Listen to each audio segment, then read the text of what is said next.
This expose is part of the new Media Assassins brand, born out of the third assassin hoax. Please check out our sample campaign against Sheriff Chad Bianco.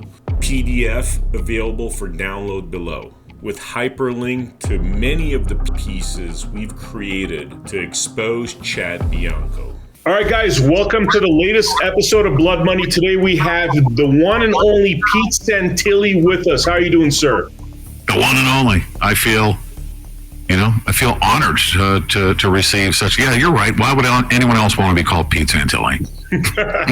Well, for me, you're the one and only because you're one of the people that actually corrected this third assassin hoax narrative, which we're going to touch upon here with this incredible expose that you are seeing over here on the Blood Money podcast that Pete has been working on for a really long time. So, let's just dive right into it, Pete. I don't know where you want to start. Do you want to start with how we first met and how that's evolved and the investigations that have come about in this last, couple of years that you've been working on? Yeah, I mean, and how we first met, I think, would be, taking away from your body of work. We've been operating in parallel regarding covering the Bundy Ranch story. So let's just back up a few seconds here. 2014, there was what they called the Bundy Ranch Standoff. And it wasn't a standoff at all. And I know this just because of how I got wrapped up into it. 2014, Clive and Bundy, after 20 years of fighting with the federal government, they wanted to get him off the land. And he was the 52nd last rancher standing. 2014, there was a protest that took place on April 12th. I got involved April 8th. I interviewed Clive and Bundy. The 9th, I was out there. By the 12th, they had what they called in the media a standoff because Clive and Bundy owed $1 million. It was so far from the truth. And we learned that, and here we are, 2025. We learned our way through it as to what it was back in 2014. Now, 2016, another set of ranchers up in northwestern portion of the United States, the Hammond family, were basically assisted by the Bundy family. They wanted to go up there and help them out because they had pursued a rancher out there, Dwight Hammond, and his family was pursued for the same reasons, wanted to get him off the land out there in southeastern Oregon. That was 2016. Well, between 2014 and 2016, what was going on was an investigation by the FBI and the DOJ. 2016, when I went out to that protest to cover the Hammond family, because the Bundy family called me and said, would you like to cover this? We're going to go out there for a protest. I said, sure, I'd love to cover it. They said similar issues. And I departed Cincinnati, Ohio, where I had moved since 2014, traveled out to Oregon, and what ended up happening was a much different circumstance. It was a little bit more of a standoff. It was an ambush, but it was the culmination of a multiple year, we'll call it an investigation. 2014, the DOJ, the Department of Interior, the Bureau of Land Management basically had pre-planned in 2014, pre-planned a provocation with the Bundy family and their supporters in order to provoke an armed confrontation with the American people. We know this, it's documented. Could I get a quick little background on this and correct me if I'm anything wrong? So for the viewers out there, Clive and Bundy and the Bundy Ranch family has had a piece of land literally since, I believe, 10 years after the inception of Nevada, right? So they've been grazing this land, and the federal government all of a sudden gets clever. Sometime, I believe, in the late 80s, early 90s, they say, hey, guys, if you want to keep grazing this land, then you got to sign these contracts with the federal government, right? Every rancher that signs that contract ultimately goes bankrupt, which is pretty much every rancher in the region except for Clive and Bundy. Clive and Bundy refuses to sign this contract, which is basically a way of signing your land away, signing your cattle away. And what happens is, rather than the federal government, BLM, Bureau of Land Management, basically saying that, hey, why don't you come into court and fight your case of why you believe this land is yours? No, they send 200 federal armed officers to bully the Bundys off their land, killing their cattle, harassing family members, and then 2,000 militia members show up to basically protect the Bundys. And that's the so-called standoff. And eventually the government backs down because they realize this is going nowhere good, that this is literally going to blow up into violence, that the people are pissed that we're basically doing this sort of thing. But nonetheless, they continue the persecution of the Bundys. They basically throw them in jail, the Bundy dad, the Bundy brothers, other Bundy family members, for 2 years with no trial. And then eventually they let them go. And we'll get to the reasons why they let them go. But is that an accurate representation of what happened between 2014 and 2016? Yeah, a couple more details. The operation began because Clive Bundy refused to leave. His water rights date all the way back to the 1850s. Mm-hmm. We're talking settling out there. His water rights were higher level water rights than the municipal water company. He had 11 water rights. Now, why water rights are important out there? Because, you know, they not only want the rancher off the land, they want the water rights and they want the mineral rights. That's what it was all about. And we're talking billions and tens of billions of dollars, trillions of dollars in, you know, potentially in Nevada in mineral rights.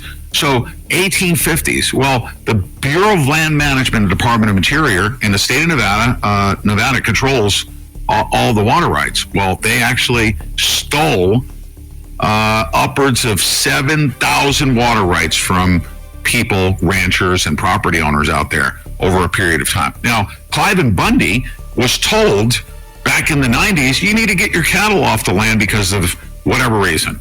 They kept making up excuses as to why he needed to take his cattle off the land. It's a 600,000 acre area out there in the desert where his cattle was bred specifically to walk 10 miles for forage. And he says, I can't take my cattle off the land when the tortoise is out there. I can't do that. They have to stay out there. They're bred specifically for this environment. So for 20 years, he was going back and forth. He wanted to, you know, he was paying his grazing fees. He was complying. He wanted to work with them. Then he started to realize what his rights were and why they were trying to run him off the land. So a lot of issues regarding water rights, mineral rights, land rights, usage, and the government's efforts to get human beings off the land so that they could extract the wealth right from underneath the feet of the American people in each respective state. Now, Clive Bundy in the 90s, 93, I think it started, he was going back and forth. They kept finding him and finding him and finding him. By 2014, they said he owed $1 million in grazing fees. It wasn't $1 million. The reason why he couldn't work with them, and they came to a standoff, you know, from a regulatory perspective, is we calculated the fines they were assessing Clive Bundy amounted to $631 million. He couldn't resolve anything with them because the fines were so exorbitant. So this thing got so huge, but they knew that, and this was documented, that well in advance, January of 2014, they started running through what we now know are people from the intelligence services. There is a person that worked for the CIA, and she was assigned to the Bureau of Land Management. They were running social media influence operations. They were sending pictures of MRAPs. They were saying the military is coming, and they were literally trying to provoke support for Clive Bundy. They could have gone to get the cattle and gotten Clive Bundy, and nobody would have ever known about it. It would have been in the dark of night.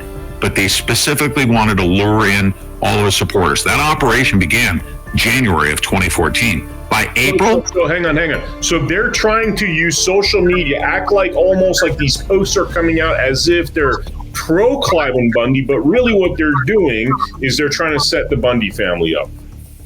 Yeah, they were actually wanting to provoke. Here's a federal judge said that, and this is in an order that allowed one of the cases, civil case going forward, that the entire thing was an operation specifically to provoke an armed confrontation with the American people, and that using Clive Bundy as that means. Kind of like, remember the Sagebrush Rebellion? They wanted to find out who the supporters were to just lure them out into the clearing, because they said that the reward would be far greater All right, now, I've also given you a copy of something called Operation PATCON. Okay, I learned about this effort to demonize the Patriots, to surveil them, to basically anybody with we were MAGA before MAGA was MAGA, red hat, patriot, constitutionalist. Operation PATCON had come out of the Oklahoma City bombing. They wanted to demonize the American patriot and to get them off the streets, essentially. They don't want people waving flags and talking about the Constitution. So this was part of that effort. You go from Oklahoma City, right? You've got Ruby Ridge, Waco, and then Bundy Ranch was that next step for them. They wanted to use that type of an operation to lure out any patriots that would be in support of Clive and Bundy. There was multiple months leading up to that. So I wanted to make sure that we emphasize that. Sorry, they're trying to lure patriots to the Bundy Ranch? Is that what you're saying? That's exactly what they did. It was a social media influence operation led by somebody that we know that she was, if not, on the payroll of the Central Intelligence Agency. But she was deployed to the Bureau of Land Management in the Department of Interior. Who is this person? For right now, I'll give her name. She's in the public. Her name is Robin Kirkham. This is one of the most recent bombshell revelations that's come, as Robin Kirkham has admitted on the court record that she worked for the Central Intelligence Agency, and her testimony right now is being fleshed out as to her operation, or part of the operation, her involvement in that operation. Her name is Robin Kirkham. So what are they trying to do? They're trying to lure everybody to the Bundy Ranch. What's going to happen next? What's their plan? Why were they doing that? They wanted to provoke an armed confrontation with the American people, period. And what happened was... But that happened, though. Like, 2,000 militia members showed up. I'm talking about they wanted death. Wow. They wanted a massacre, and it didn't happen. Not one shot was fired, thanks to the intervention of, his name was Tom Roberts. He was the under sheriff, Joe Lombardo and Tom Roberts. But Joe Lombardo was a little bit more deeply involved in the whole operation. Anyway, we know that now. But Tom Roberts is the one that told the BLM, you back up, I'm in charge, and then eventually told them to get out of the state of Nevada. Wow. I mean, that's actually really encouraging that there was actually a good undersheriff at that time, because all I've heard was that Sheriff Joe Lombardo was kind of in on it. I mean, is that accurate, that he was in on it with the federal government? We now know that. Tom Roberts is an American hero. He was the undersheriff. There was Joe Lombardo, but Joe Lombardo was working with the Department of Homeland Security, also working with the military now. We know that the military was involved in this operation, and the Central Intelligence Agency and the FBI. But Joe Lombardo was working with them. We now know that. But Tom Roberts is the one that said, you don't need those long guns. Put them down. I'm going to take command post. And he eventually had them leave the state of Nevada and avoided a bloody massacre that they had pre-planned. So what was I heard some things, I'll let you say it, but in terms of the massacre, how were they planning on massacring American citizens, and when was this massacre was supposed to happen? It was to happen. Everything was an entrapment. The entire scenario leading up to the protest on the 12th. See, it was a protest. We had called the sheriff to come in and intervene. That was the protest on the 12th. Mm-hmm. Well, they wanted to use that opportunity to have a bunch of patriots come from all over the country with guns. And they said they were going to be supportive of the Second Amendment. And then things would change, okay? And they were going to provoke a kinetic gunfire and an absolute massacre, which included the killing of their own troops. And we've got a lot of whistleblowers, by the way, from the Bureau of Land Management. As a matter of fact, that's what broke the case, is the primary case manager, Larry Wooten is his name. He submitted hundreds of pages of documentation that actually disclosed everything that I'm relaying to you right now. He's the one that caused the entire case to fall apart. We had a federal agent whistleblower, Larry Wooten, do that. Wow. You sent me a lot of receipts here. You sent me files and files of stuff. If you're going to reference anything in terms of receipts, please go right ahead. You know what I do want to do, and you don't have it right in front of you, but I want to show you what they had done to their own agents. I mean, it was a military operation. You mentioned that they had a lot of agents there. There's an image there, Fallujah, it's called. I mean, these federal agents were dressed up like they were ready to go to Fallujah. That image that I'm sharing with you is exclusive. I don't think it's ever been made public before. So the Fallujah image shows the Bureau of Land Management agents dressed up, ready to go to combat. They were kept up for 48 hours, told that the militia was coming, and there was going to be an armed a firefight, essentially.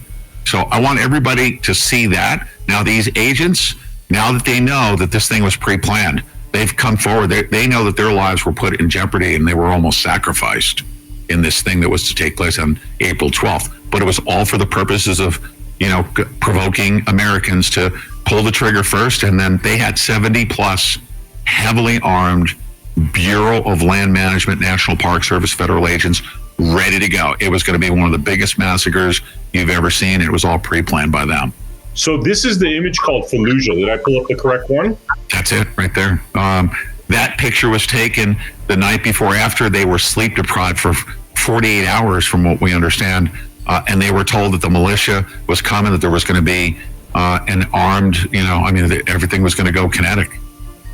So these guys you're saying were totally sleep deprived when they took that picture?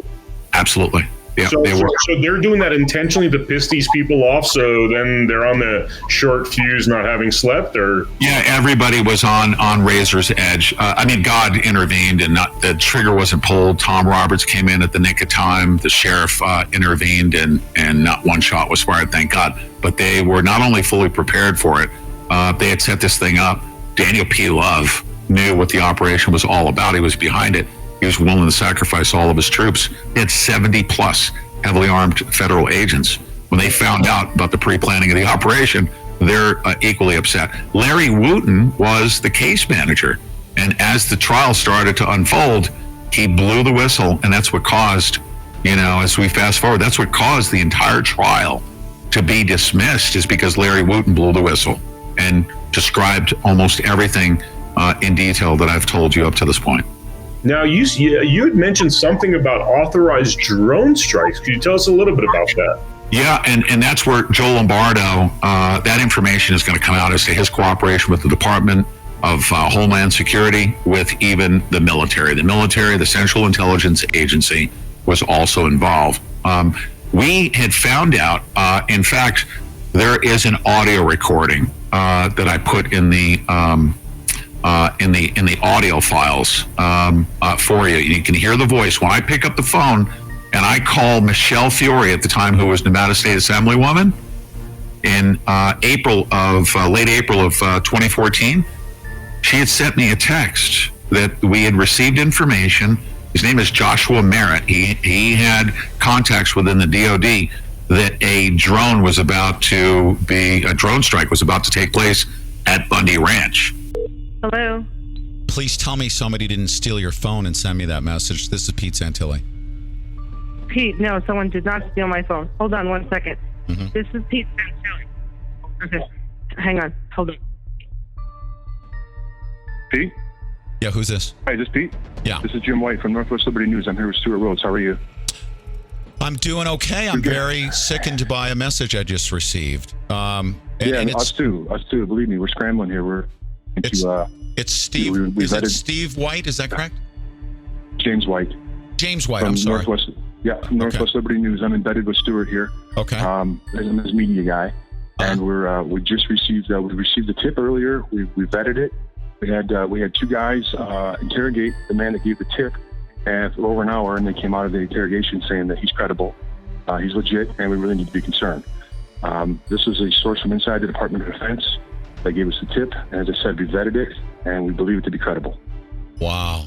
And you're saying within the next 48 hours, at night, they're going to have the attack at night, Hellfire missile, and the word is the Hellfire. The C-130 flew over our camp today. Well, Stuart Rhodes, in fact, went to Michelle Fiore's house, knocked at her door. She didn't know who he was. She didn't understand who he was. She's a Nevada State Assemblywoman, but we had become pretty close, friends.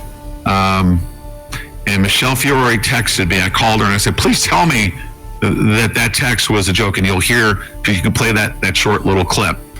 Stuart Rhodes had knocked at her door. I said, yeah, let's find out what he has. That basically, contacting Michelle Fiore stopped the drone strike. That leaked information from the DOD to Stuart Rhodes came from Joshua Merritt. I've also provided a copy of his audio recording as well.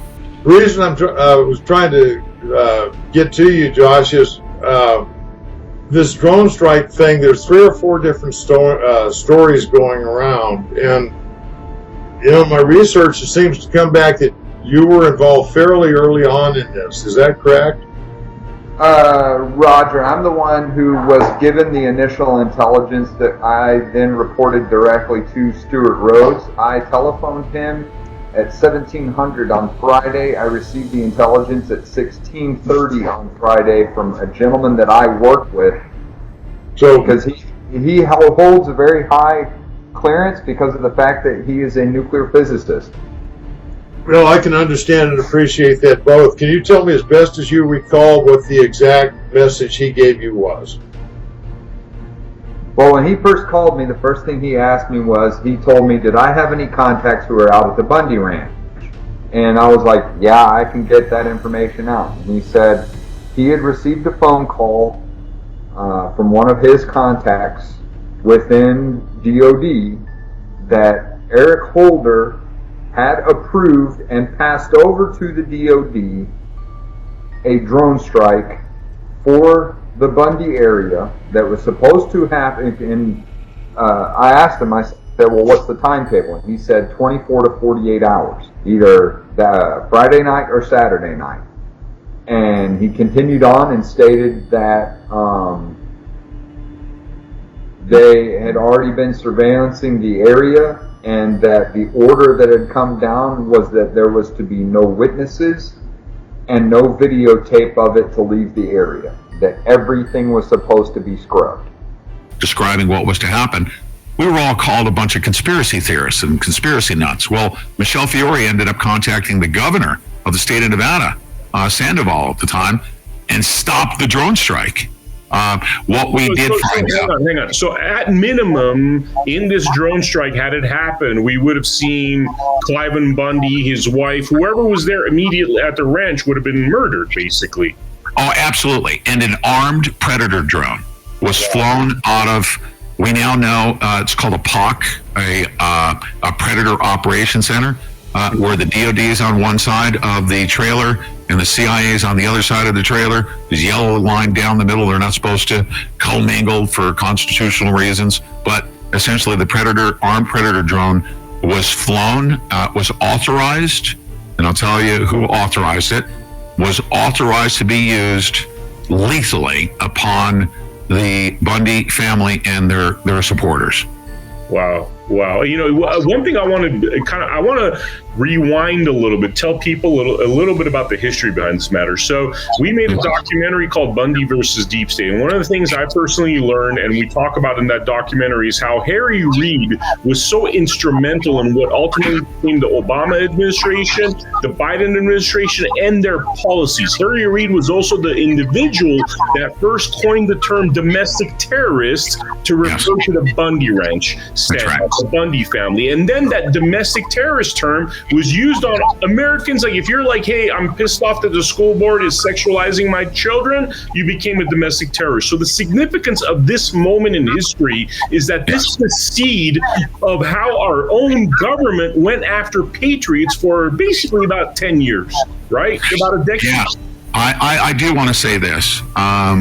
I would say through our discussions, the main reason for this gathering is as we see the new administration come in, you got Kash Patel, you got Pam Bondi, you got Dan Bundy, you got a whole bunch of people that, suspected something was wrong. They didn't have access to it, but as soon as the administration took over, then they're told about these files, and you've got these whistleblowers that have been coming forward. So they're now having to go in to find out where the burn bags are in a special room that had restricted access to it, that all of this discoverable information as to their criminality has been hidden. Well, only very few people know where this documentation is hidden. And I'm going to say this, that through your case, Vem, okay, I believe that your case and I believe that you were framed, and this is how I'm going to tie it in. The term domestic terrorist does the following. It triggers the same level of surveillance that you would want to go get a member of ISIS or Al-Qaeda. FISA level, foreign intelligence gathering capabilities, but here in the United States of America. We were one of the first ones that once we were designated domestic terrorists, that triggered John Brennan's, James Clapper's, James Comey's special little system that they had set up for contractors to access NSA level surveillance capabilities. Domestic terrorist triggers the same level as if you were trying to find Osama bin Laden and ISIS fighters and Al-Qaeda.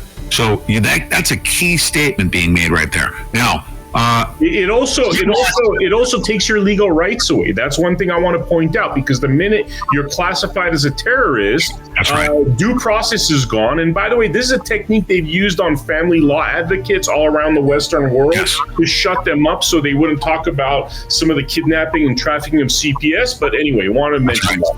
Yeah, and I mentioned this and the surveillance capabilities, and why we decided to come together is, of all the things that that our current administration is working on.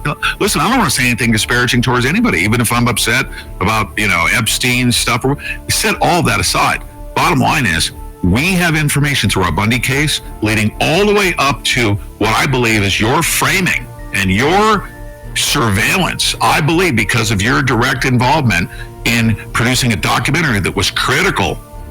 They wanted to kill a bunch of people, and it wasn't because we're patriots. They wanted the mineral rights. They wanted the water rights. There's trillions of dollars at stake. That's why they wanted to wipe out the American patriot. They can't have human beings on the land that stand up for the Constitution. So if you can get them into a domestic terrorist designation, you can listen to them as if, you can listen on their microwave. It opens up FISA level surveillance. Well, the Bundy cases and your framing, that entire period, exposes a lot of things that will show them where the belly of the beast is. President Trump knows about this, okay? And if you don't mind, I'm not going to go off on a tangent.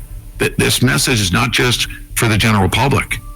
We want those federal agents that are in authority right now. You need to look at the RICO lawsuit that President Trump filed. It made 79 references to a company called Newstar. It's called a RICO case. They dismissed that case. 1 month after President Trump filed that information about Newstar and their surveillance capabilities, the FBI got a search warrant for Mar-a-Lago. It was so bombshell, it was so critical that they get a hold of any documentation, classified information about this surveillance system that I'm talking about. We believe that because of that RICO lawsuit and what was disclosed in classified fashion, that's what prompted the Mar-a-Lago raid. We're going to hear much more about that. But this is the surveillance system basically it's a private NSA that James Clapper, John Brennan, James Comey, Hillary Clinton, all of them have been benefiting from. And if anybody ever wondered how these guys perpetrate lawfare, how they're able to find out exactly what, General Flynn said to who President Trump's supporters are, who the most influential people are, is because they have private control of an exact replica of the NSA system, except they're not bound by the Constitution as our military is. I want to give a little bit of background. I'm going to fast forward. We're going to go a little nonlinear here, just to kind of explain how we arrived to these conclusions. So obviously, Pete Santilli tells me, hey, we got evidence here that a drone strike was authorized. So it became very clear that the Obama administration or the Obama-Biden administration, potential future Kamala administration, was willing to kill Americans and call them domestic terrorists, right? As occurred with the Bundy Ranch. Lo and behold, I get called by a gentleman by the name of Mike Little, who's part of that whole Bundy Ranch lawsuit. And he was actually one of the individuals that presented some laws and some precedent that helped the Bundys to get out of jail. We could get into that topic for a second, but Mike Little calls me, says, hey, could you make a documentary about this lawsuit we're filing against the federal government for all the bad stuff they did to the Bundys, right? Lo and behold, 6 weeks later, Mike Little passes away under very conspicuous circumstances. I cut together this half-finished documentary into a finished piece, which is released September 10th, a month before I'm accused of being the third Trump assassin, right? And then when you look at the third Trump assassin stuff and what happened, now we have information right from Chad Bianco's mouth that it was Biden's FBI that told Chad Bianco that I had apparently made statements, I am here to kill the president, which never happened, by the way. So that seems like a death warrant on me. When you're saying, hey, this guy said, he's here to kill the president, well, guess what? Now I have a target on my back. Last but not least, you've got Vem Miller, right? So we heard about the third attempted assassination of President Trump. What we heard in the press conference was your deputies thwarted the attempted assassination of President Trump. So you got because I'm going to understand this. You got your information from your deputies. They passed over the information to you. Did you vet that information before you made that comment? And then the Epic Times comment where you said that Vem Miller said, I am here to kill President Trump. So I want to understand, Sheriff, help me to understand. Well, that's absolutely not a fact. What was told to us, relayed through numerous people, through the FBI, the Secret Service, and my staff, from line staff up to management, was that he admitted he was there to shoot the president. And this is why we started having this conversation. We started tying two and two together and going, they wanted to kill the Bundys, and then it seems like they want to frame and kill me. What do we have all in common? What we all have in common is that we're exposing the deep state tyranny of the Bundy Ranch standoff. Okay, I don't want to get too technical, but those that are the powers that be, that is. And see, I've been blessed with having access. The worst thing they ever did was to entrap me as an investigative journalist, put me behind bars they held me for 619 days and have no pity for me. It's a blessing because I was able to figure all this out. I've been told by a retired military colonel, I'm probably one of three people that have not been read in that can speak about this. Because once you have a top secret security clearance at the highest level, this is the highest level of security clearance, you cannot talk about it. And I was told that because I haven't been read, I'm probably one of three people that can talk about it. And I was told get very good security. Why do I bring this up? Because through my discovery, I found out about the terror designation. I found out about their surveillance capabilities and actually ended up coming into contact with the person that designed the whole system that does the following. And when I came upon you, and you were deemed to be the third, assassin, I saw it for what it was. This system is so powerful, okay? You could be driving down, let me tell you how powerful the system is. The fusion centers all across the country have so much data pumping through it that if you're driving down the road, if you're a Republican voter, you have $10,000 in the bank, you're angry on social media, you voted for President Trump, your address, telephone number, all of that stuff shows up real time on a police officer screen. Comes from the fusion center. So if they pull you over and they ask you what your name is, they already know. They know that by your cell phone ping, that if you are Vem Miller, they know that cell phone is owned by Vem Miller, and they can they can see who you are within 2 centimeters. Why this is important is because if you are a target of their system, what they want to do is they want to let real life kind of play out. But if they're after you, okay, they know that if they make contact with Vem Miller at any point in time by happenstance, right? If you get pulled over because of a blinker or whatever, shows up on the screen, a front, facing, frontline sheriff is going to get this warning on his screen. He's going to have you pulled over. He's got to call an 800 number to the Department of Homeland Security, and they're going to say, hold this guy. And they're going to keep you there. And then the higher-ups are going to come. And then the special operatives are going to come in there. And that's where you're going from the sheriff to all of law enforcement that are not on a need-to-know basis, basically have captured you. And it's all through this system. You're surrounded by a bunch of people that make things happen. And I believe that you were entrapped by using this very sophisticated system. It's a very, very dangerous one. We have it all documented, all the fusion centers. In fact, I learned most about it through Maricopa County. Maricopa County, you remember Maricopa County Sheriff's Department wouldn't give up their servers because the voting data was commingled with the law enforcement data? Yeah. This is what I'm talking about. All of it is combined, and it goes back and forth to the fusion centers, and it's used specifically for the purposes. They designed it for mass casualty events to find out who's a good guy and who's a bad guy when they come on scene.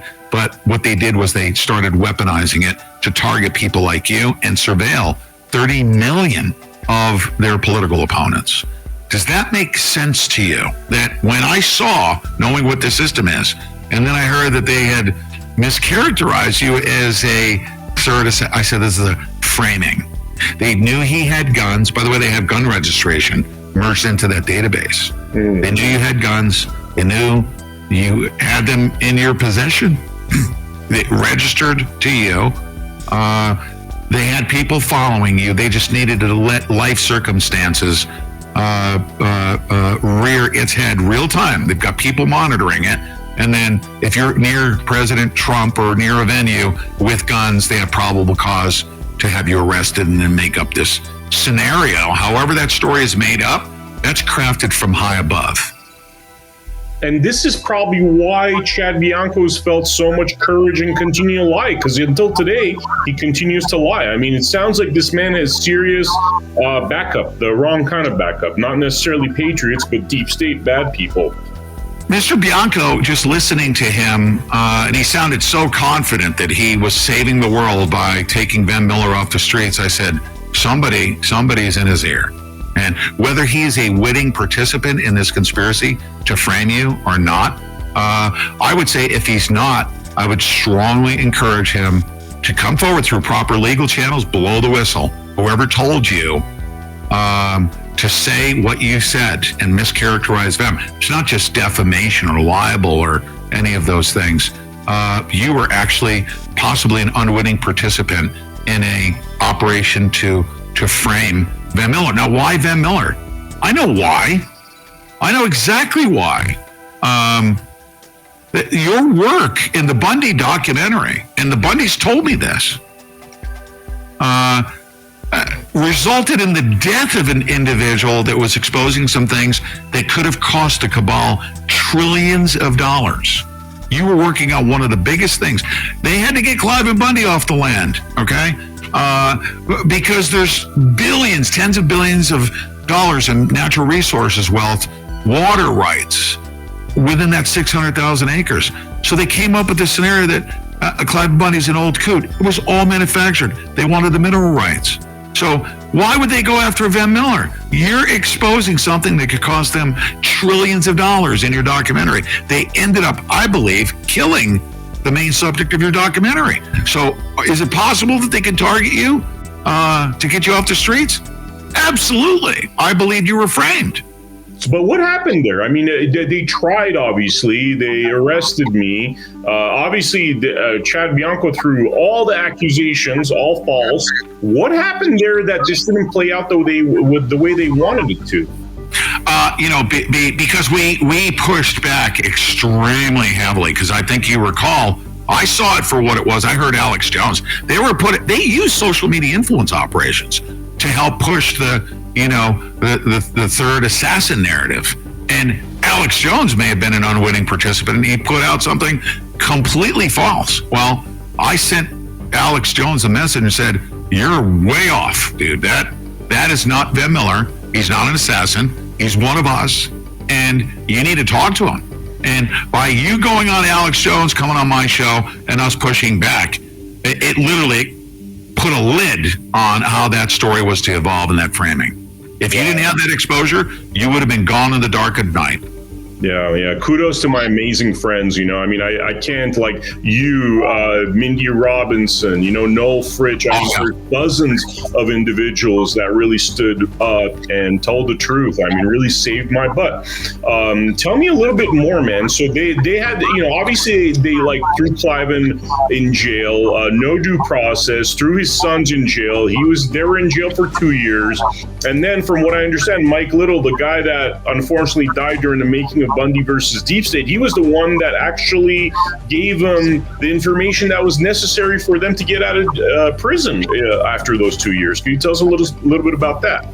A lot of that. And I remembered I was in prison scrubs and shackles, and we were facing criminal charges. I faced 4 life sentences. There were, upwards of 20 of us at one point in time. But it whittled down to the ones that were willing to gut it up and go to trial. We said we wanted to go to trial. The federal government doesn't have people going to trial. We knew we were innocent. Even when people feel that they're innocent, it's too costly to take your case to trial. Nobody has $2 million minimum to defend yourself in a federal trial. That's why they enjoy a 97% success rate.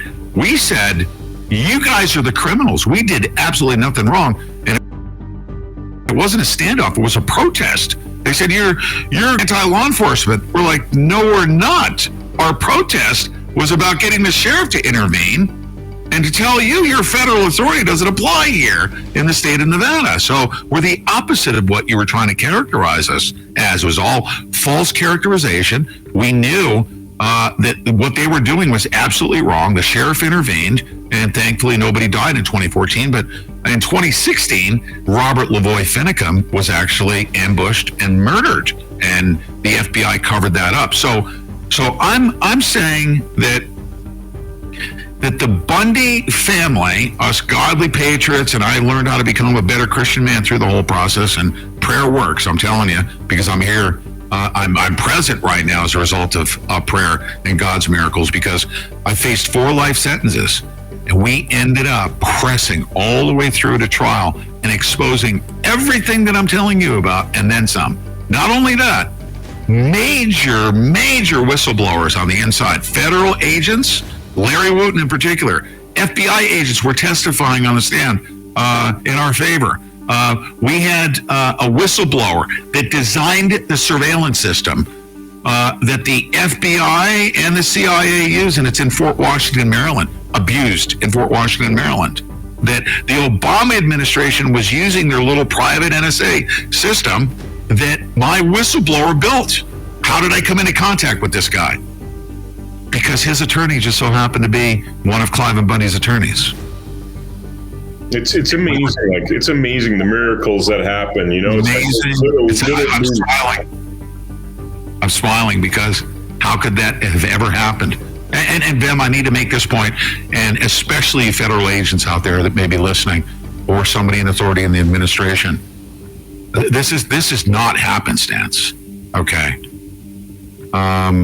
This is something that led all the way up to me meeting for the first time Vem Miller in a parking lot.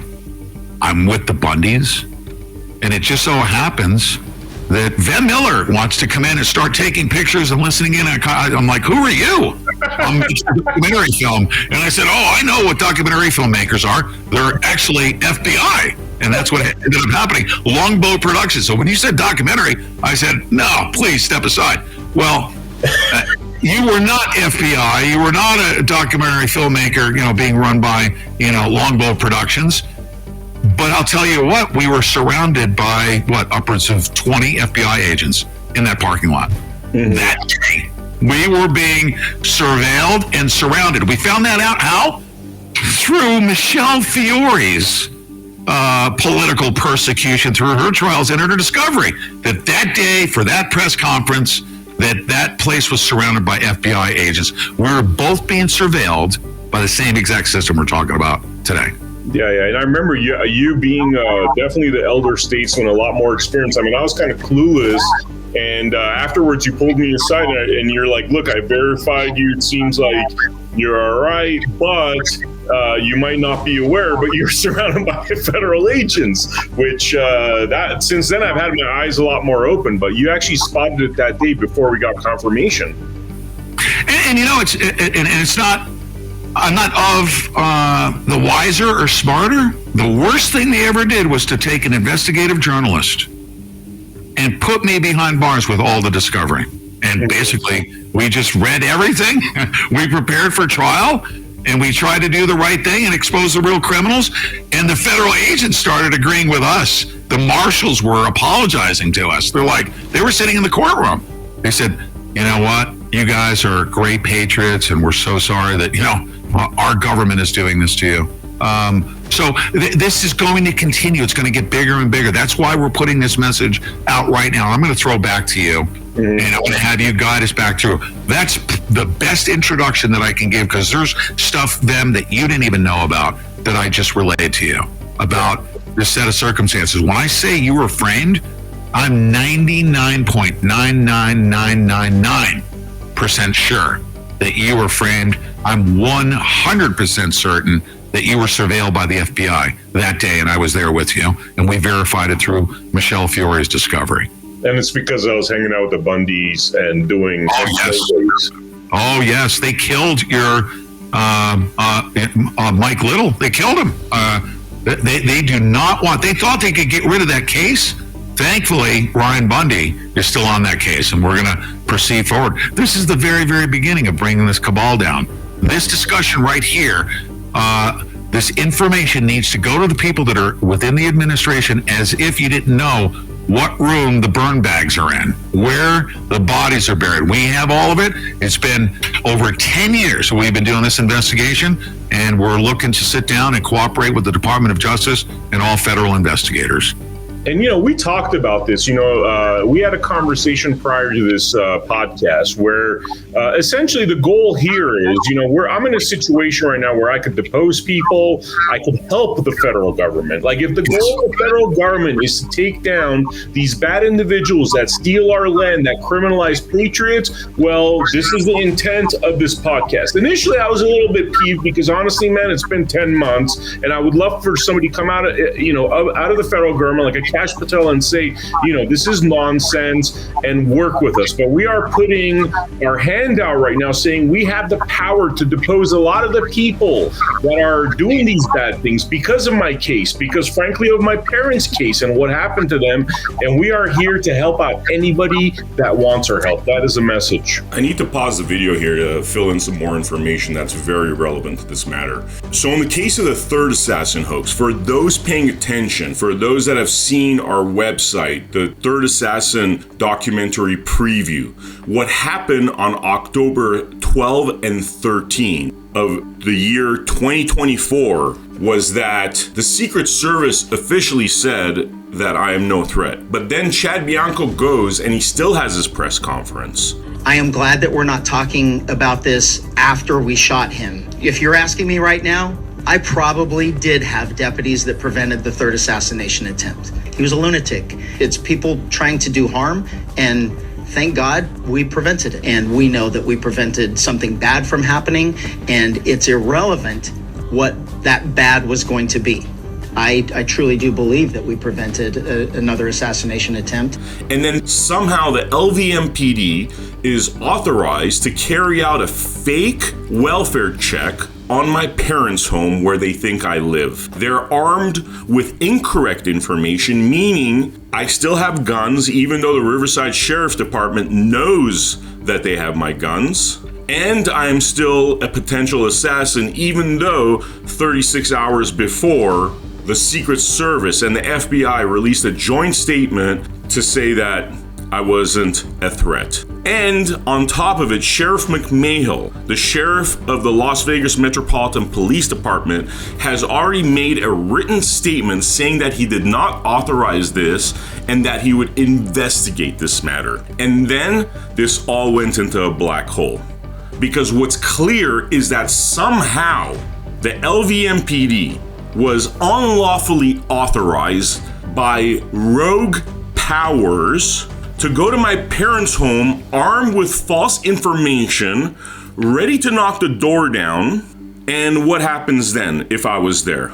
Is that where you hear the story where, he was reaching for something, so we had to shoot him dead? And then this entire conspiracy disappears. That's right. And we might be reaching people like, let's say, Chad Bianco, the sheriff. Maybe he was unwitting. He was told certain things. He made a mistake. You need to remember who put that in your ear and caused you say such a thing. Now you're going to be held to account for it. Now, if you were a willing, active participant, we're going to run you up the flagpole. We will find you out, pursue you, get the discovery, and we're not going to stop until you're fully exposed and held accountable. It goes both ways. But we want to prompt people that, listen, you're compartmentalized. You don't know why you were told to say that, and look at what the repercussions are, and you just think that you're involved in a PR nightmare. No, it's all pre-planned. How do I know? Because I had it done to me. I know their sources and methods. I've got everything legally documented. 10 years I've been doing this investigation. That's why when you came upon the public realm being the third assassin, I said, that guy's being framed. He's absolutely being framed. No doubt about it. They're pursuing him. They killed Mike Little. When did they kill Mike Little relative to when you were suddenly the assassin? August 24, Mike Little dies. He falls deathly ill before that, but he dies August 24. September 10 is when a documentary came out. October 13 was when I was called the third assassin by Sheriff Chad Bianco. So, how many days transpired between the two? Month and a few days. Sir, if you don't understand, they allow things to evolve naturally. They use AI technology. They have you targeted. They know that when you're they don't know that you're going to be at this 7-Eleven in in Los Angeles, California at a certain time. But when you get there, they're going to have people surveilling you, and as things come about, they use AI technology and they can start triggering people. And you think that those circumstances just happened? Oh my goodness, it was I was just driving up to a Trump rally and I had guns and I pulled over and mentioned something to a sheriff's deputy that I had guns, and boom, that's the trigger that causes something that you think naturally occurred. But it wasn't. It was all pre-planned. They need that natural occurrence. That way you don't suspect that you've been under this very sophisticated targeting program. Wow. You understand? Totally understand. Totally. Now you've sent me a ton of receipts here. I'm going to edit these receipts into the actual podcast. But could you run us through some of these receipts you have? What each one means? The most significant things that you'd like us to show the audience? I do want you to see this now. The main thing that I want everyone to see is that the culmination of almost 10 years of investigation, even since this letter was sent. As soon as President Trump came into office, Pam Bondi was put in place, and Kash Patel was FBI director. I pieced everything together in a format that, as you see, it's called it's number one, Bondi Kash letter, right? And it was delivered and hand-delivered by a very trusted source that says delivered by a trusted source. I don't want that person. As a matter of fact, it wasn't even spoken of over regular communications channels that they listen in on to make sure that it got in their hands. It was delivered to Pam Bondi and Kash Patel on the day that he was sworn in. And it contained all the information that even prior to that, I had given a sworn affidavit to a federal judge, Judge Gloria Navarro. All right. This entire list, this affidavit, okay, you cannot lie to federal agents. I agreed to provide an affidavit and swear under penalty of perjury that if anything that I provide to the federal government or to a federal agent, I can be held accountable to it. And I provided all of the exhibits. That exhibit list that was attached to this document that was provided to them. We have legal cases that have been in effect since since 2015 or so. It began with our whistleblower. So that exhibit list, just to give you an idea of what evidence is contained, and you have the receipts. I sent you copies of it because everything that we're talking about here is backed up. If you're a federal agent, I can help you with your case file and provide you with case numbers on any thread or line that you wish to pursue.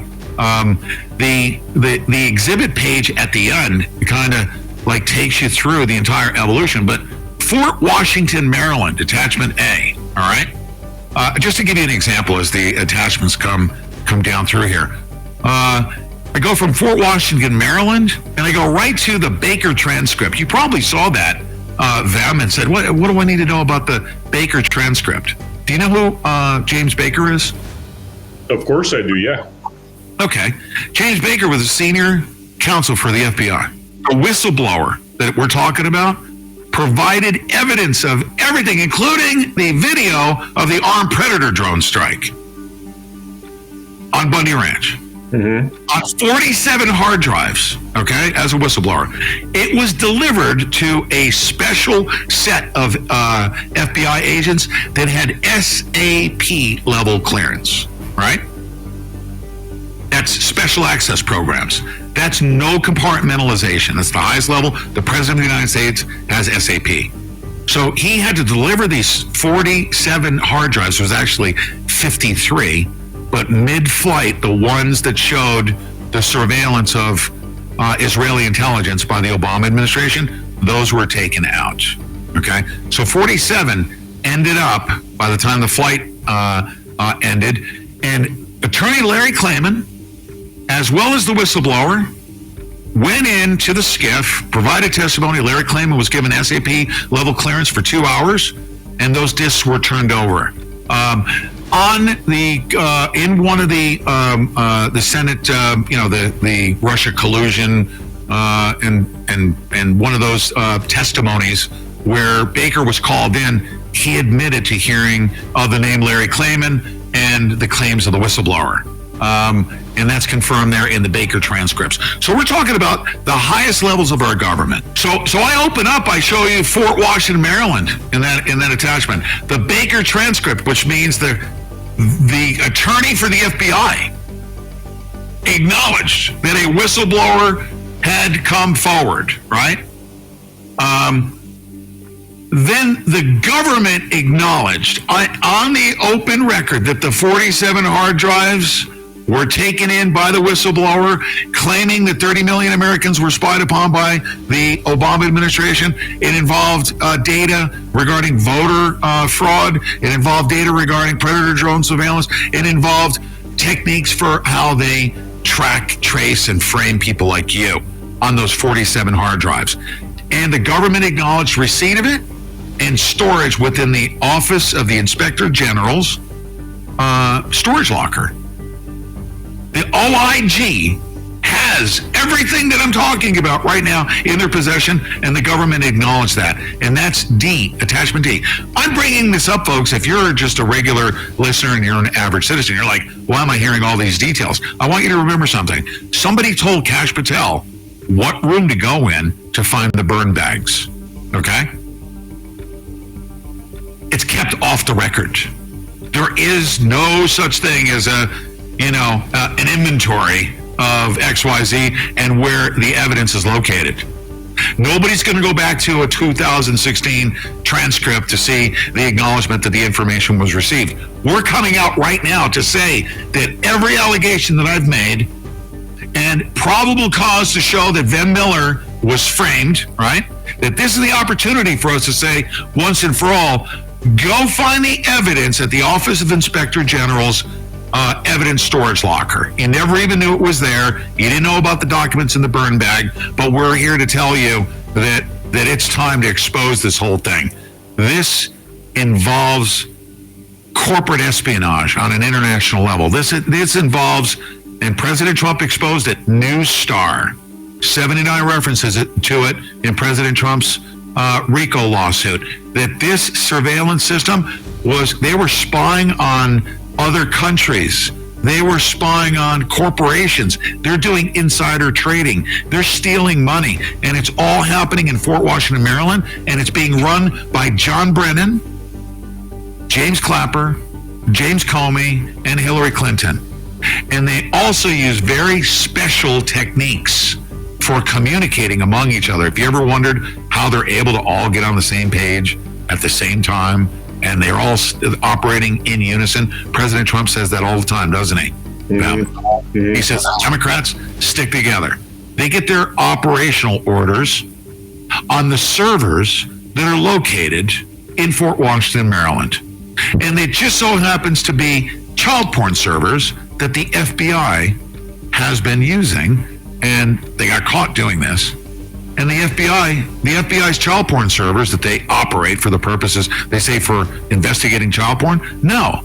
They use the chat rooms on the child porn servers to communicate their operational orders to all of their deep state operatives and assassins and assets around the world. Wow. Child porn servers. I mean, why child porn servers? What's going on there? If you imagine blackmail, we have documented 11 references, 11 child porn sites that are attributed to Chief Justice John Roberts. Okay. Does that mean that John Roberts is a pedophile and he's visiting child porn sites? No. The FBI got caught, and I've actually provided legal documentation that they got caught running 23 child porn servers, and at one point in time, they were deemed to be the world's largest proliferator of child pornography because of this. They said they were doing it to investigate child pornography, but no, it's an operational security mechanism that if you invite somebody in, like Chief Justice Roberts, if he breathes one word about it, he has child pornography on his cell phone or on his computer, and he's arrested immediately. Wow. It's used for blackmail. You can't expose them if you're part of this cabal then, because they'll just say you're a child pornographer. How do I know this? Because I was invited to view on a screen on an offshore server, right, the 11 websites that were attributed to John Roberts and what the communications was, okay? And then there were a few people on there. I had my attorney on the line with me. And somebody encouraged me to take a screenshot of it. And my attorney said, don't do that. He said, as soon as you make a screenshot of it, you are in possession of child pornography, you'll be arrested. Period. So I was almost entrapped. Wow. Yes, this is how serious it is. If you are in possession of a URL, and it's on your phone, and you have a screenshot of it, you're in possession of child pornography, you'll be arrested. Wow. They use this as leverage to keep operational security. It doesn't mean that these guys are pedophiles. That's where they get their operational orders.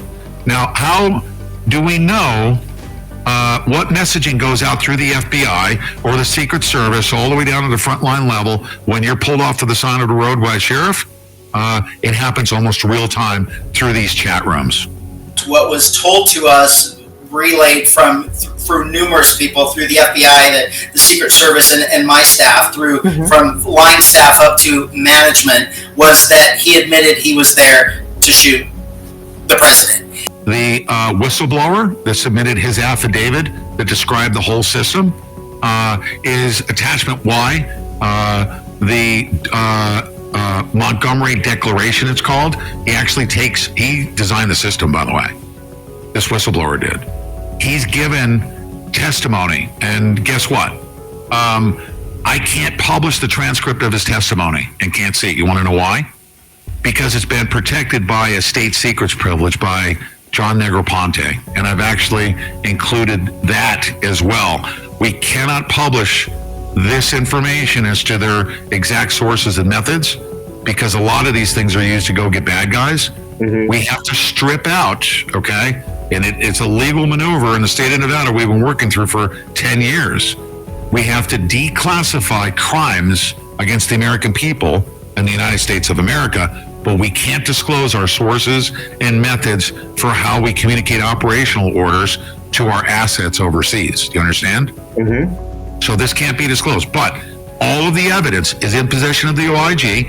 The whistleblowers come forward. He's shown what server he built and transferred it to Fort Washington, Maryland. And the efforts to get this declassification, okay, done was, it just so happens that, and this happened by accident, I don't know how it happened. Everything that I'm describing to you can be validated by an attorney. Her name is Sigal Chattah. She was involved in the pretrial preparation for former Nevada Assemblywoman Michelle Fiore. She just happens to be really good friends with her. Good GOP, ally. Well, it just so happens that when President Trump came in, that Sigal Chattah was nominated to become the U.S. Attorney in the state of Nevada. She personally told me she's validated Montgomery's case. Not only that, she filed with the federal government to get this stuff declassified. So right now, your former attorney, Sigal Chattah, knows everything I'm saying, and that she could bring me in for testimony, and we could go right to the discs at the OIG. She's already tried to get this declassified. They prevented her from doing it, but now she's the U.S. Attorney for the state of Nevada. What a coincidence, isn't it? What a coincidence. Tell me about it. I mean, Sigal, so people know, she was my initial attorney. We had to transfer the case to California, so I did have to find a California attorney. At the same time, she got this offer for the U.S. attorney position. But you're saying she could definitely make some moves, and she knows the information to really expose this stuff. Let's put it this way. Even if they try to get Sigal Chattah to back off, if all of a sudden she goes back in there, or let's say Pam Bundy hears us talking about this, you don't need to contact me. Contact the U.S. Attorney for the state of Nevada and ask her if what I just said is 1,000% true. Wow. Ask her. And she will say, yes, what Pete said, because Sigal just so happened to tell me that everything about that declaration, everything about these legal cases, everything about the child porn servers, everything about the surveillance, she was trying to get what they were weaponizing against the American people and the United States government. She was trying to get that declassified because you cannot put an SAP level, a state secrets privilege, on crimes against the United States of America and the American people. So Sigal Chattah knows all this. You can check with the U.S. Attorney. Now, if she denies saying that to me, everything is well documented and recorded. So she wouldn't want to. I mean, she knows this because we're in pretrial preparation. So it's well documented for saying this. That wasn't a threat against anybody as far as recordings. We were doing pre-trial prep, so it was real important. We kept copious notes with a lot of people in the room. Wow. I mean, what happens next? What are we hoping happens next? Is there evidence that you'd like to show that we haven't touched upon yet? Yes, I would like to direct your attention, and this is the main file, the attachment E, okay, which is FBI evidence receipt. I want you to put that. We have not only the serial numbers of the discs that were turned over. It's in the evidence locker. It's acknowledged by the government. But the serial numbers of the discs, all of those hard drives, the 47 hard drives, they contain all of the evidence that I'm disclosing here. There's also backup copies of it as well. Now, why haven't they been released to the public? Because nobody in this effort wants to harm the United States of America by putting out there our sources and methods that are used to go get our bad guys. That's why the system was designed. It's the most sophisticated surveillance system to go get bad guys. That's what it was designed to do. When Barack Obama came into office, through his relationship being a CIA asset, if not agent, all the way back to Brzezinski when they were setting up the Mujahideen in Pakistan, and then, of course, Barack Obama being in Pakistan, working with John Brennan, then bringing both Brzezinski and John Brennan in, that when Barack Obama actually got in office, he took all of this work that had been done with Brennan in the private sector, as well as James Comey and Lockheed as general counsel. This was all set up to surveil Americans and to permanently enslave us by having access to all of this technology and deploy it against the American people. Barack Obama had a terminal in the White House. Newstar provided connectivity to Fort Washington, Maryland. President Trump knew about this. It's referenced 79 times in the RICO lawsuit. Okay? So when you put it up on the screen, show the serial numbers of the discs. Let everybody know that if they mysteriously disappeared, Don't worry about it. We have backup copies. Everything is backed up and it's being protected. We need to declassify crimes against the United States of America, the American people, and hold those people that have weaponized this very powerful system that we, the American people, designed and used to go get the bad guys overseas, has been weaponized by Brennan, Comey, and Obama to help overthrow the United States of America. I believe, Vem, that your case should be the straw that finally broke the camel's back. I mean, who would have ever had an attorney to defend you in what you thought was a defamation case? Sigal Chattah knew what she was dealing with when I told her that you were being framed. She knew what system was available to frame you because she did the filing with my whistleblower, and she confirmed that everything he said was correct, and she put her name to it in court. I want you to put that screenshot up with her name on that filing. Your attorney was involved in getting this declassification. We need the appropriate authorities to do this, and let's expose the truth, and let's stop this harm against the United States of America, up to and including the President of the United States. I want to get you also, Vem, with a sit-down that we're working towards with a whole bunch of attorneys. General Flynn is leading this effort. General Michael Flynn has a whole bunch of whistleblowers. Guess who was the director of, the Defense Intelligence Agency head of the time that all this stuff was going on in Fort Washington, Maryland? Guess who it was? Who? General Flynn. General Flynn, wow. General Flynn has never been able to talk about this with me, but General Flynn and the team of attorneys are wanting to sit down with the DOJ, right? Rather than sue them and go through discovery. No, we're going to tell you where the burn bags are. We're going to sit down with the DOJ and we're going to expose this once and for all. I believe that your case is an important part of that, especially because of its high profile nature and your involvement with the Bundy cases. Wow. So you were mentioning a document where Sigal, you said, showed on screen. Could you tell me exactly which document? So this thing, if somebody reads it, you don't read legalese. You don't understand what the importance of this particular filing by your attorney, coincidentally. Sigal Chattah, who coincidentally is now the U.S. attorney, all right? She had to remember when you put a state secrets privilege, all right, I'm going to give you the exact exhibit that you're going to be able to pull it, that the equivalent of Tulsi Gabbard declared that all of this information was to be sealed under a national security state secrets privilege, right? That classification blocks everybody out. Nobody can see it. It's compartmentalized. They don't know what room it's in or what computer file. It's the highest level of security.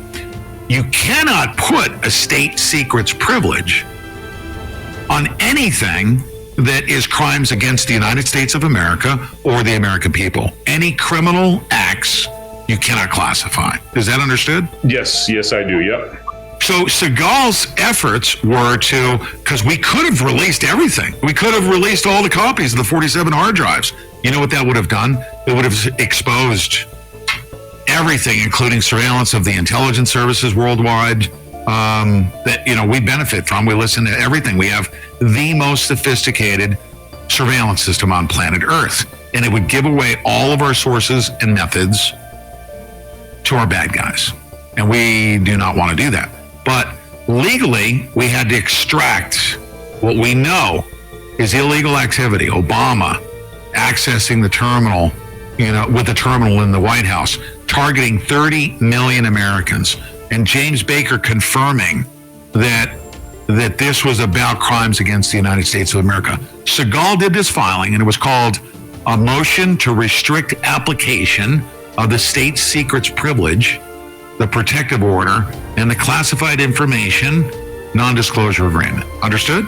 So her job was to take the stuff out of the 47 hard drives that are at the CIA's OIG and just use the stuff that were crimes against the United States of America that we're disclosing in this effort here. Everyone is petrified of this. They're so petrified. The whole system comes down if we expose this. Wow. This is surreal, man. The fact that we're even talking about this whole thing is so surreal. So, all right, is there any exhibits that we haven't exposed, we haven't shown that's important to go over? Yes, I'm going to say it's important to show when I say that it's a state secrets privilege, right? As a matter of fact, forget about the whistleblower. We don't even need the whistleblower anymore. They attacked him for, 10, 15 years. Of course they did. The CIA said he's this, that, and the other thing. Well, the whistleblower, they attacked the messenger. All of the information is confirmed on the court record, and the equivalent of Tulsi Gabbard came in and assigned a national security state secrets privilege, okay? And that is the Negroponte. And I'm going to have you put the Negroponte state secrets privilege protective order, locking all of this down and misclassifying it. Nobody's been able to expose this in the court system. I am talking about it because I haven't been read in with the security clearance. I'm not violating anything. I haven't seen it, and I'm not required from, confirming or denying it like everybody else is. President Trump can't speak of what I just spoke of. He's prohibited because he's been read in. He knows about it. Nobody else can do this. If they've been compartmentalized, they cannot speak of Fort Washington, Maryland. General Flynn cannot talk to me about Fort Washington, Maryland, but he knows that I know about Fort Washington, Maryland. So Negroponte and his signature, which is the equivalent of Tulsi Gabbard, saying we're sealing everything, nobody can look at it except for the president and 5 other people, right? Mm-hmm. That document is here. And this is what I want through your case, your exposure. I mean, there's no doubt about it. I'm seeing your case. I want you to recognize how dangerous this has been. You felt like you were immersed in a mischaracterization, a demonization, maybe defamation. No, you were targeted 1 month after the main principal in your documentary film was murdered. And a month later, you're the Trump assassin. You felt like things were happening nationally and they're not connected, but they certainly are. And I recognize it because I know what their capabilities are. This must be exposed. President Trump, I can say with 100% certainty that President Trump knows about it. You know how I know why?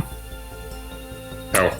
Put this on the screen. President Trump's RICO lawsuit that was filed in March of, I forget what year it was, the RICO lawsuit. I don't have the date right on it. Okay. President Trump, how do I know that President Trump knows? How do I know that? I've had Peter Tickton, his attorney, who is down at the bottom of this filing. And I asked Peter Tickton because of what I knew about the Bundy cases, and I knew about all of this stuff, so I could very quickly establish what President Trump had filed here in 108 pages. 79 references to New Star. Okay?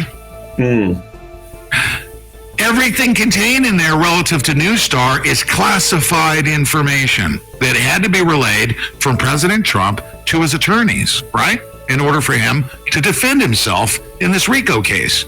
It was classified. It was conveyed to his attorneys, Alina Habba and Peter Tickton, right?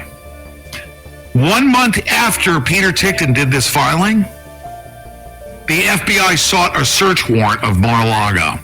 And I asked Peter Tickton, what were they looking for? Documents relative to this? He said, I cannot confirm nor deny, he told me. Peter Tickton did. Okay?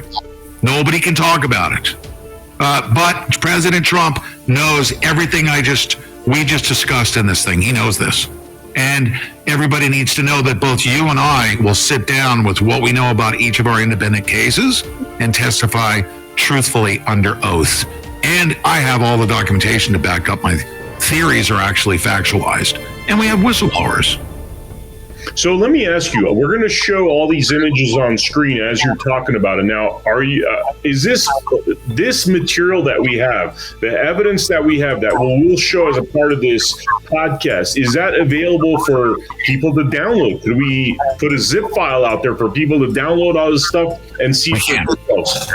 We can. I would say that the biggest preparatory work in that, that letter, that package that went to Pam Bondi and Kash Patel was just done, back in, what was the date? February, I think he was sworn in on the 24th, February 24th. all of that evidence, that entire package, we focused on getting it to the appropriate people in Bundy and Patel and Bondino and the proper authorities. All the attorneys know about it. Everybody knows about it. But the American public needs to put pressure. We need to put pressure out there.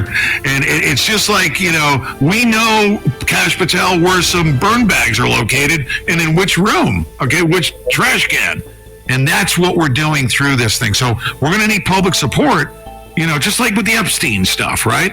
You get public groundswell support.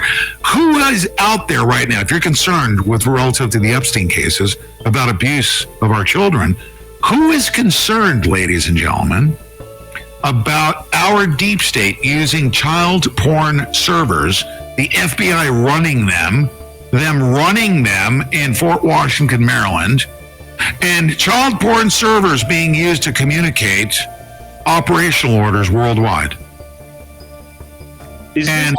Sorry, I got to ask this. Now, prior to Obama and this kind of duplication of our intelligence services with these secret servers, was child porn servers always being used for information like this? Was that part of their operation? This is what I want to do. I'm going to get you this document right here. Ready? It's been going on a long time. Ever since John Brennan has been around, they've been employing these tactics. John Brennan, I think, was involved in creating this. Okay.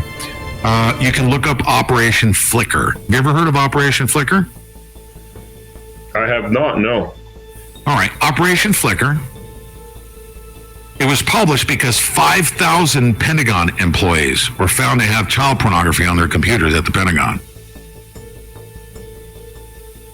And we thought that they were a bunch of pedos. Wow. And now we understand, and you're going to put it, it's literally an OIG investigation, 5,000 employees. Nobody was fired. Nobody was disciplined. And they were all using it to communicate with assets overseas. They used child pornography. Here's another thing. Osama bin Laden, quote unquote. Remember all the electronics that were seized? Mm-hmm. The reason for that, and it was found that Osama bin Laden, you can look this up. I don't have an exhibit, but you can look this up. Osama bin Laden had a lot of child porn, a lot of pornography, right? It's because video pornography is used, and they embed messaging so that the jihadists can communicate with each other. They use pornography, and child pornography in particular, to communicate their operational orders and the embedding in videos. How do I know this? Because my whistleblower invented it. Wow. And this is a known fact about Osama bin Laden. They seized all of his electronics, all of his, and you can probably look this up. Navy SEAL Team 6 that went and supposedly shot and killed CIA asset Osama bin Laden mysteriously ended up being shot out of the sky on Extortion 17 by the Obama administration, getting set up into an ambush. How do I know that? Because I know all the Navy SEAL Team 6 family members who just so happen to have the same attorney as my whistleblower on the system. Wow. So, all right. So John Brennan seems like we've heard that he was, he let in a lot of these 9/11 hijackers. I mean, that's new information that's coming out. Do you want to talk a little bit about the significance of that? Just the other day, Mike Benz put it out, and I can give you actually the actual clip. The first time I heard, and I had always known about it because of an ABC News report that identified that there were lapses in security. I have that. I'm going to give you that news report. It was ABC News. They reported that the investigation showed there were lapses in security, that some of the 9/11 hijackers had gotten through on visas that should have never been approved. Okay. Then just the other day, a whistleblower who was a high-level State Department authority that was in charge of doing it all outed this process by which they use visas to move their assets around. John Brennan was the one that directed those that stamped those. He approved the visas of the 9/11 hijackers. 3 of those hijackers, and I'm going to give you this document as well if you want to show it on the screen. A former DEA agent in Guantanamo Bay identified that 2 definitely, 1 was questionable. 3 of the 9/11 hijackers were John Brennan's assets. John Brennan approved their student visas in Riyadh, Saudi Arabia. So of the 15 hijackers approved by John Brennan, 3 of them were his known CIA assets. He can't say he didn't know who they were. Wow. And a DEA agent testified to this in Guantanamo Bay. Wow. It's maybe overwhelming to most people, but guess what? Folks, you need to share this so that it'll get in the hands of the good guys that are within our system right now. Those are the most important people at the DOJ at the highest levels, and all those people that are compartmentalized down below. Something clicks with you, take this thing to the high. We don't have SAP level clearance, Vem Miller, you and I, but we have access without any compartmentalization of everything. So I got to ask this. I mean, there was many years there where we thought, a lot of people thought there's a lot of pedophiles in our government. So are you telling me that because of these servers, John Brennan and what's his name, John Roberts, we've heard a lot of conspiracy theories about these guys. Is it because they're using these servers that they got labeled so a lot of the people that we think, they're pedophiles, whatever, are just people using child porn servers to communicate, or is that 2 different topics? This is what I will say, honestly. I don't have any evidence as to who actually went over, because they're communicating in the chat rooms. I do know that. I saw that. I saw the communications logs. In fact, I had an internal DOJ. I'm gonna show you another published report I was asked to in October, prior to the 2020 election, to publish screenshots, and I was told to put it out in the public that we caught them communicating, and I published one screenshot that was given to me to let them know that we've been watching them. Okay, I do know that they communicate their operational orders. Norm Eisen, you know who Norm Eisen is? I do not know. Norm Eisen is a very important name. He will be indicted before this is all done. He basically wrote the book on color revolutions and wrote the Transition Integrity Project manual for overthrowing us in 2020. Norm Eisen, Neil Keitel, and Mark Elias were caught in the chat rooms running ballot harvesting operations. I've heard those 2 names before. I've heard those 2 names from Ivan Raycliffe, yes. By the way. I'm going to show you what I was asked to publish in October to let them know that we're watching them, to hopefully get them to, I was just told to do it, and I just did what I was told. I said, this is bombshell information. And I published it on my website, and I'll show that to you. So you're going to see an example of the chat rooms. All I know is that that's how they communicate, okay? Is in the chat rooms. Now, can you say that 5,000 Pentagon employees that had child porn on their computers, who were never disciplined or arrested, are pedophiles within the Pentagon? Or would you say that that's part of a high-level, top-secret program and communicating? Yeah, right? It seems like what you're saying is plausible. Yeah, you have. Yeah. That's scary. If we really have 5,000 pedophiles in the Pentagon, I mean, that is really scary. Well, if we did and they weren't held accountable, okay. So I'm making an assumption here. I do know that the Pentagon is aware of this program at the highest levels, right? They communicate operational orders to who they created: Al Qaeda, ISIS, the Mujahideen, right? The Free Syrian Army. They give all their operational orders through child pornography. So none of them were disciplined or arrested because they were doing what the government designed to do, to go communicate with bad guys and save the world, right? Wow. So 5,000 through Operation Flicker, right, have never been held to account. John Roberts has 11 websites. Can I say definitively that I saw John Roberts frequenting those sites to observe abuse against children? No. Did I see his chats? Yes. Wow. I mean, it's a very clever idea. If you want to really protect national security, and you could throw child porn charges or pedophilia, whatever, at people, I mean, that's a really good way to make sure that even if they're displeased about what's happening on these servers, that they'll never talk about it. Well, imagine all of your ISIS operators running around on their cell phones with child pornography videos, right? and they're getting their marching orders from Osama bin Laden, right? And embedded in the video. If they breathe a word of it and say, I'm going to cooperate and turn in Osama bin Laden, right? You get arrested for having child porn on your phone. Yeah. It's operational security mechanism. It's ingenious. And it's the biggest threat. I mean, when this whole third assassin thing happened, the first thing I got warned of was be careful they don't put child porn on your computer, because they might try to entrap you with some stuff to cover up this whole mess they created and all the pending lawsuits, Through this system in Fort Washington, Maryland, they can do anything they want to you at any given moment if you're a target. They could go so far as to frame you for attempting to assassinate the President of the United States. They could go that far, Vem. So help me God. Wow. Pete, is there anything we haven't talked about? Any exhibits we should show before we wrap up this episode?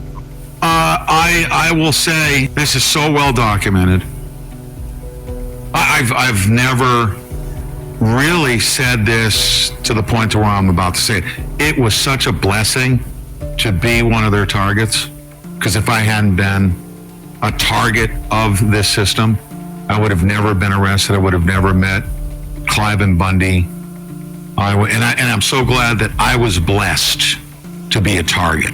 And I'm also going to say that before this is done, Vem, because I know what your integrity is, I know the work that you're doing, I know the documentaries that you've done it with such tremendous passion, that one day you'll understand what I just said, that it's been such a blessing to have this. And I don't want stuff to happen to your family. I don't like that. What happened to my mom and my dad, their son being called a terrorist. But I promise you, your parents are going to be very proud of the work that you do, that you'll understand that this has all been a blessing, that God has chosen a select few of us to pursue the truth, and we will. So help me God. Yeah. Wow, that's powerful, man. Thank you. And I hope so, man. I hope so. That's why we've been doing this work, and it's disappointing that nothing's happened, but what you're saying is actually, it gives me confidence that we're helping, and that's all we want to do here. So. Yeah, and Vem, we haven't had this discussion. Every person out there needs to know, even those that are not close. You can't tell me that all of these connections happened coincidentally, that God has had a hand in all this, including, Robert Lavoie Finicum died, of course. People could have been killed, hundreds and hundreds of federal officers that came in 2014, that a whole bunch of godly people, or people that may not be godly, God has had his hand over this. I mean, who could have ever put Sigal Chattah on your case, completely independent of what? It's crazy. And if I could tell a little bit of background on that, it's just so crazy, because the reason I even know Sigal Chattah is because in 2022, we were both part to run for office to have our voices be heard. That's how I met Sigal. So they knew what I'm made of, and probably I'm a loudmouth. So under different circumstances, they might be Vem's a loudmouth, but under these circumstances, certainly, I was really surprised that the Nevada GOP, Sigal Chattah, who's a part of the GOP and now is U.S. Attorney, Jesse Law, Michael McDonald, they all said there's no way this guy's an assassin, and they had my back, and they jumped. And it's crazy, it's like seeing God's work in all this, because she becomes a U.S. Attorney. She's in the perfect position right now. Obviously, she couldn't continue my case because the case had to be moved to California. And there's so much more, man. Mike Little coming into my life, and Mike Little telling the story, meeting all these individuals in the Bundy world. I see a lot of miracles. I see the tapestry of God at work. Yes, and I'm going to say this and let it get out there. So I don't want. I'm speaking to federal agents that I will testify to. Yeah, I have your attorney, who was vulnerable as an attorney. It was very scared at the time as to what she had come about, and she probably didn't even discuss how serious it was. She was very scared, and I have her on audio recording talking about how she's a single mom. And she's encountered some stuff, but she said, you know what, we're going to pursue how we can win and then hopefully expose some of this other stuff. But she was scared because of what she had encountered through my whistleblower, right? and then you being connected to this. And she said, look, I'm a single mom. But guess what the blessing is? If she hears my voice or anybody else does, she's now a U.S. attorney. She has the full force and protection of the U.S. government now to protect her and her integrity to pursue the truth that she knows is everything that I just described. That's a blessing. Yeah. It's amazing, It's amazing how God works and how this is all coming together. There's so much more, man. I mean, we can get into the God topic, and it's just, I'm like you at this point. There's no doubt in my mind that there is a higher power, and the way he's brought people together at the right times, and all of these like little people that we don't have, all the power in the world, but nonetheless, it's the perfect person, perfect time for a positive resolution to happen. And I truly see that every day in my life. Yeah. Now, we will say this. We'll put a cherry on top with this note. So if there's anything that will come up, I have everything documented. I have all of our discovery. I have 10 years worth of documentation. There's nothing that anybody could do to kill me or delete our stuff. There's nothing being done. Okay. But if they try to maneuver and to try to say, well, we can't do this because no, the truth will come out. We have the truth. It's going to come out. Anybody tries to subvert it or they try to counter it, I have documentation to stop them from doing that. So, word to the wise, don't try to stop us from pursuing the truth. We will take this to the highest. There is no federal judge. Gloria Navarro, go contact Gloria Navarro and ask her what happened when she attempted to suppress the truth. We have federal agent whistleblowers that will come forward to validate everything that I just described. Don't you dare do anything but find the evidence and take it to where it needs to go, to absolute accountability. So we may have to get together again to review some of the documentation if I skipped anything, but this thing is shored up. There's no turning back now. Thank God we have President Trump in office and his administration pursuing the truth. All these files are going to be linked below, guys. You're going to see them, as you've seen them through this podcast documentary piece. We'll have them all available for download below. And I don't know, this is an incredible time to be alive, let me tell you. Hopefully all this work that you've done, all the work that we've done really comes to fruition with these next few months. Sure. I honor you. I thank you. I look forward to working with you as we pursue this thing. Thank you, sir. Thank you. And for the viewers out there, thank you very much for joining us for this Blood Money episode. Definitely check out AmericaHappens.com for our highlights, for our highlighted episodes. And I will see you all on the next episode of Blood Money. Take care.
Everything I've got, pushing for that first place.